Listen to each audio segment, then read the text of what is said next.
Eh bien salut tout le monde, c'est Flo, j'espère que vous avez la forme. Alors cette fois-ci on se retrouve pour des configurations PC Gamer pour Noël avec uniquement des processeurs Intel. Alors pourquoi Intel? Parce que les prix ont baissé déjà, donc là ça fait vraiment plaisir, ça commence à devenir intéressant. Et en plus de ça, parce que pas mal me demandent, et vous avez raison, parce que Intel sont encore devant AMD au niveau du gaming. On verra bien ce qui va se passer en 2019 avec les Ryzen série 3000, mais pour le moment, les processeurs Intel sont un excellent choix pour ceux qui veulent se construire un PC uniquement axé gamer. Pour ceux qui veulent d'autres configurations, donc je vous invite à checker mon site, c'est la première ligne de la description. Ici on va dans PC Gamer, et vous avez vu pour tout budget, il y a plein de configurations, donc n'hésitez pas à regarder, ça donne un exemple. Pour ceux qui veulent, ça va de 400 € à 1500 €. Donc aujourd'hui, il y aura plusieurs configurations pour des budgets qui vont aller de 570 € jusqu'à environ 2000 €. Donc ce sera vraiment réservé au gros budget. Bien sûr, le rapport qualité-prix devient mauvais, mais ça reste des PC gamers qui seront surpuissants. Alors premier PC, ce sera environ 570 € avec le processeur, le Core i3 8100. Le prix a baissé, 138 €. C'est un processeur 4 cœurs qui est vraiment performant en gaming. Il ne permettra pas d'overclocking, mais il sera déjà super performant en jeu et je vous invite d'ailleurs à regarder quelques benchmarks. Autrement, dans la boîte, il y a un petit ventirad qui est fourni qui fait le travail. Il est un petit peu bruyant, comme pratiquement tous les ventirades d'origine, mais autrement plus tard. On va avoir des ventirades d'ailleurs dans cette vidéo, vous pourrez le remplacer plus tard, donc c'est pas obligé de le changer maintenant. Ça se trouve, il va vous convenir, mais dans tous les cas, il va très bien refroidir notre processeur. Pour l'accompagner, j'ai mis une carte mère B360, mais pour ceux qui veulent faire des économies, les cartes mères H310 qui sont moins chères, mais attention, elles ont uniquement que 2 slots de RAM. Je vous conseille de mettre une seule barrette de DDR4. Sur notre modèle, on va en mettre 2 parce qu'il y a quand même 4 slots disponibles, donc là, on va se faire plaisir. Donc cette carte mère Gigabyte B360 qui fait le travail, 78 €. Pas de Wi-Fi, donc on va me demander sûrement, donc pas de Wi-Fi, on verra quelques cartes Wi-Fi à la fin. Carte son, toutes les cartes mères du marché ont une carte son, donc plus ou moins bonne qualité. Ici c'est correct, et c'est sûr, plus on monte en gamme, plus les cartes mères sont chères et plus les cartes son vraiment sont d'excellente qualité maintenant en 2018. Même en 2016-2017, elles étaient déjà excellentes. Donc pour la RAM ici, 8 Go de DDR4, les prix baissent, 60 €. Comme je vous ai dit, si vous prenez qu'une seule barrette de 8 Go, c'est dans les 56 €, donc on peut encore économiser. Si vous mettez une seule barrette, c'est bien d'évoluer très rapidement pour passer à 16 Go et on est armé plus pour les jeux de 2019-2020 parce que ce sera vraiment le standard de plus en plus. Et bien sûr, petite précision, toutes les configs que je vous présente, vous les retrouverez dans la description de la vidéo, donc n'hésitez pas à checker pour ceux qui sont intéressés. Qui dit PC Gamer dit carte graphique avec la RX 570, ici en version 4 Go, donc c'est vraiment la meilleure rapport performance-prix du marché, je dis actuellement. Elle permet de jouer à tous les jeux du moment en 1080p, en élevé à plus de 60 fps. Pour le même prix, nous avons chez Nvidia la GTX 1050 Ti qui est moins performante, donc vraiment là-dessus je vous conseille cette carte graphique, donc pas spécialement celle-ci, la XFX, mais des fois il y a des Sapphire au même prix, donc regardez bien, on n'est pas obligé de se ruiner pour jouer dans de bonnes qualités avec un bon taux de FPS. Au niveau stockage, vous allez voir, on a un petit SSD ici de 120 Go, le tout nouveau Crucial BX500, donc le prix est vraiment cool, 23,99 €, on se fait plaisir, on met un petit SSD, et en complément, on met un petit disque dur ici, mais c'est un recertifié, je l'ai acheté déjà 2 fois, il n'y a jamais eu de problème, donc pour 20 €, moins de 20 €, 500 Go, vous avez le choix également, si vous n'avez pas confiance, de prendre un seul disque dur de 1 Tera, donc ce qui fait plus ou moins le même prix, mais ici on a la réactivité quand même du SSD et ça fait vraiment très plaisir. En alimentation, une 450 watts qui fera le travail, 80 plus bronze de chez EVGA, avec des câblages de bonne qualité. Donc franchement, pour moins de 40 €, ça fait vraiment le travail.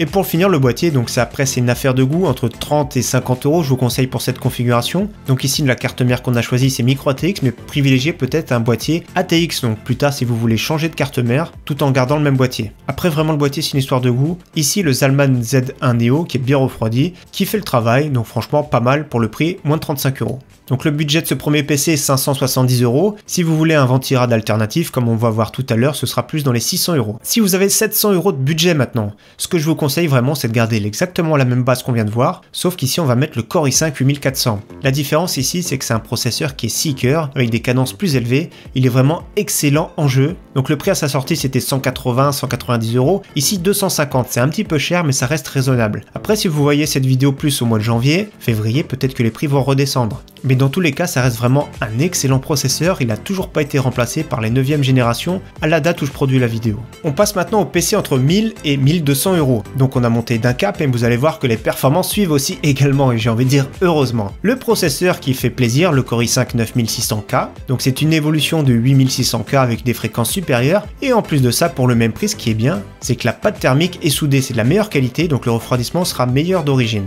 283 €, ça reste raisonnable par rapport à la puissance, donc c'est un seeker qui est overclockable, donc on pourra également le booster avec un bon refroidissement. Il n'y a pas de système de refroidissement dans la boîte, c'est pour ça que je vais vous en proposer tout de suite. Avec du simple et efficace, le Be Quiet Pure Rock, du classique pour 32,90 € sans se ruiner, ça fera le travail, ça peut pas permettre de très gros overclocking, mais on peut quand même overclocker un petit peu notre processeur. Donc ce Be Quiet est valable aussi pour tout ce qui est AMD, AM4, tous les processeurs Ryzen, et pour les Core i3 et i5 qu'on a vu tout à l'heure. Mais la solution que je préfère, c'est un petit water cooling de chez Cooler Master, le Master Liquid ML240L, donc c'est une version RGB. Il y a une version sans RGB qui existe encore un petit peu moins cher, mais dans les deux cas, c'est vraiment un water cooling de qualité, franchement du tout bon. 68 €, je pense que c'est raisonnable pour celui qui a budget. En carte mère, ici, on est obligé de mettre une carte mère Z390, je dis bien obligé. Les cartes mères Z370 sont également compatibles, mais avec mise à jour du BIOS. Donc ici, par défaut, sont un petit peu plus chers que les Z370. Le moins cher que j'ai vu à qualité raisonnable, c'est la MSI Z390A Pro, 133,90 €. Donc ici, elle est version complètement noire. Enfin, je dis noir, le PCB a l'air d'être plutôt marron foncé. Autrement, comme d'habitude chez MSI, c'est sobre. C'est bien fini. 4 slots de RAM. Les étages d'alimentation, il y en a 9, donc qui va pouvoir alimenter correctement notre processeur. La carte son sur le côté de bonne qualité. Il y a tout ce qu'il faut comme branchement. Nos deux ports M.2. En prise SATA, il y a ce qu'il faut. En prise ventilateur 4 pins, il y a ce qu'il faut. Et la petite prise tout en bas, RGB 12 volts. Donc une petite carte mère pour le prix qui fera vraiment le travail. Avec ça, on va mettre 16 Go de DDR4, 2666, donc le prix raisonnable, 135 € de chez Corsair. Le look se mariera très bien avec notre carte mère, donc là vraiment pas de souci. En carte graphique, vous allez voir, il y a plusieurs choix suivant votre budget. De base, la GTX 1060 6 Go est vraiment excellente pour le prix en ce moment, 219 €. On le retrouve également chez Top Achat, rue du Commerce, la KFA carré. Donc excellent rapport qualité-prix, on peut jouer en 1080p Ultra avec cette configuration déjà. Sa concurrente pour un petit peu plus cher, donc 20 € plus cher, RX 580 en version 8 Go.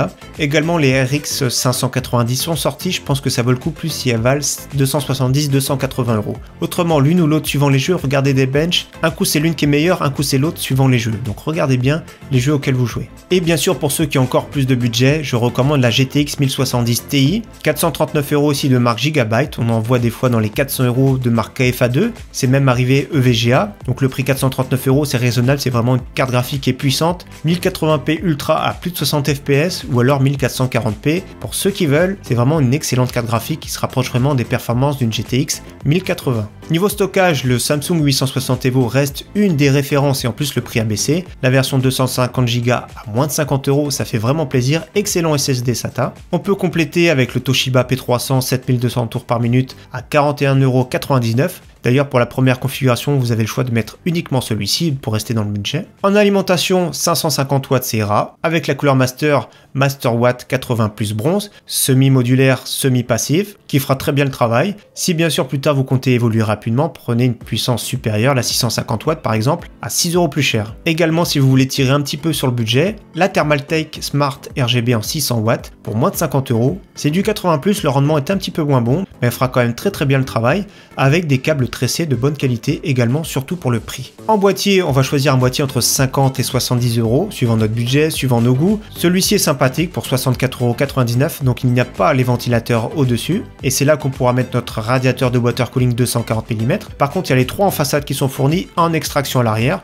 Le look est rouge, donc un boîtier sympathique. Après, comme je vous ai dit, c'est une histoire de goût, prenez un boîtier plutôt ATX, dans les 65 €, et d'ailleurs, je ferai bientôt une vidéo sur tous les boîtiers du moment pour Noël, donc j'essaierai de faire ça prochainement, je pense que ça peut être sympathique. On passe maintenant aux configs vraiment plus chers, entre 1800 et 2000 €. Ça reste un sacré budget, mais à ce prix-là, on s'attend d'avoir un PC vraiment très puissant. Donc pour ce prix-là, on a choisi le meilleur processeur Intel du moment, le Core i9 9900K. Le prix commence à descendre, moi j'aimerais beaucoup l'avoir. 568 €, c'est vraiment très cher, ça reste un 8 coeurs, 16 threads très performant, avec une petite boîte sympathique qui change un petit peu. Toujours pareil, pas de ventira de fourni, on a envie de dire c'est un peu les boules vu le prix qu'on dépense. Il va monter jusqu'à 5 GHz, toujours pareil, c'est plus de la pâte thermique de mauvaise qualité, il est soudé directement au DI. Malgré tout, c'est un processeur qui chauffe énormément, donc il est à l'aise vraiment partout, que ce soit en jeu, en streaming, en montage, en codage, tout ce qui est applicatif, il n'y a vraiment pas de souci. Donc 568 €, avec ça, je vous conseille le water cooling directement, le Cooler Master Master Liquid ML240L, 68 € pour ceux qui veulent pas de RGB, il y a la version sans RGB qui est un petit peu moins chère également, pour 10 € moins cher environ.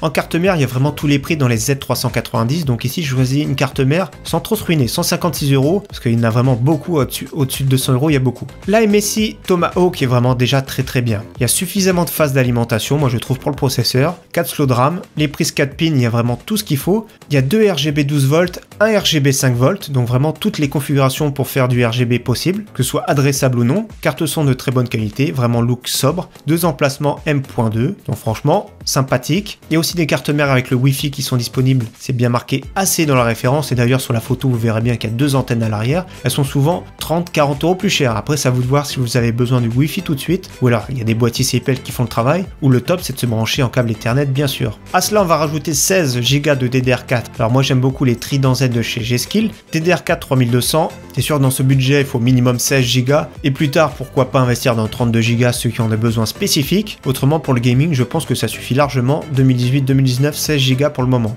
Donc 175 €, le prix ne bouge pas depuis plusieurs semaines que je regarde ce kit, ça n'a pas bougé. Alors maintenant suivant votre budget je vous conseille soit la RTX 2070 de chez Gigabyte qui est vraiment à prix correct, 549 €, excellent refroidissement, 3 ventilateurs, des performances supérieures à une GTX 1080, donc c'est vrai le top pour une RTX 2070 c'est dans les 500 €. Il y en a à plus de 600 €, je trouve que ça vaut vraiment pas le coup, ici ça reste raisonnable, 549 €, mais n'allez pas dépenser plus pour une RTX 2070, c'est beaucoup trop cher après par rapport aux performances, autant se trouver une GTX 1080 Ti, et pour ceux qui ont un petit peu plus de budget, moins de 800 € la RTX 2080, c'est reste vraiment très cher, c'est vraiment le maximum. N'achetez pas une 2080 Ti, parce que déjà elles sont vraiment beaucoup trop chères et en plus de ça certaines sont buggées. RTX 2080, arrêtez-vous là, déjà c'est surpuissant, c'est plus puissant qu'une GTX 1080 Ti, mais surtout ne dépassez pas un budget de 800 €. Après vous faites ce que vous voulez mais ça reste beaucoup trop cher, le rapport performance-prix est vraiment démesuré. Au niveau stockage pour faire des économies, entre guillemets des économies, le Samsung 860 Evo 250 Go pour 48,99 €, top rapport qualité-prix, ou comme dans le même cas que moi, le Samsung 970 Evo 500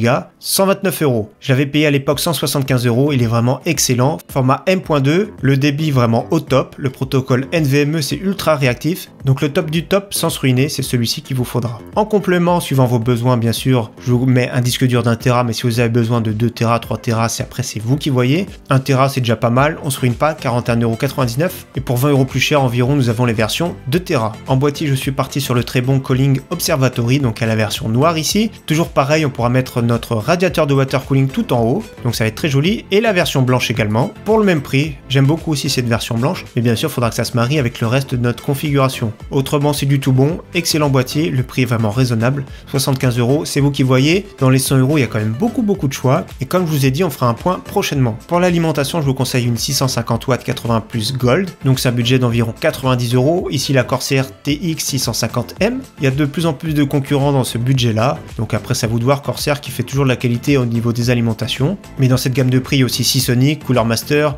EVGA, donc n'hésitez pas à regarder suivant votre préférence. Donc petit bonus pour ceux qui ont besoin de Wi-Fi. Le minimum, le moins cher que je recommande, déjà je recommande pas des clés USB Wi-Fi, mais le minimum, c'est vrai que c'est pas joli, mais ça fait vraiment le travail pour 15 €. La petite TP-Link, Wi-Fi N300, donc voilà, c'est vraiment le minimum que je recommande. Pour ceux qui ont un petit peu plus de budget pour leur Wi-Fi, la version Archer T6E pour 43 €. Le look est un petit peu mieux quand même, ce sera beaucoup plus discret, et qui aura des débits quand même supérieurs. Également pour ceux qui ont besoin d'un Windows, je recommande le site SCD Case. Donc on est dessus, donc ici on va le passer souvent, il arrive en anglais, on le passe en français, et tout de suite le prix en euros, 13,24 €. Un petit code réduction, je vous mets à côté, ça fait 11,50 € la licence Windows. J'ai fait une vidéo récemment comment installer Windows, ce sera cliquable en fin de vidéo, et comment monter son PC gamer, ce sera également cliquable en fin de vidéo, mais vous retrouvez tous les liens dans la description, donc n'hésitez pas à checker. Voilà, en tout cas merci beaucoup d'avoir suivi cette vidéo, elle a duré un petit peu plus longtemps que d'habitude, mais j'avais vraiment envie de faire le point sur toutes les configurations Intel qu'on pouvait trouver en ce moment. Les prix vont baisser petit à petit au printemps, donc n'hésitez pas à regarder de nouveau, mais dans tous les cas on refera un point d'ici là. En tout cas, encore une fois merci à tous, à très bientôt, ciao bye.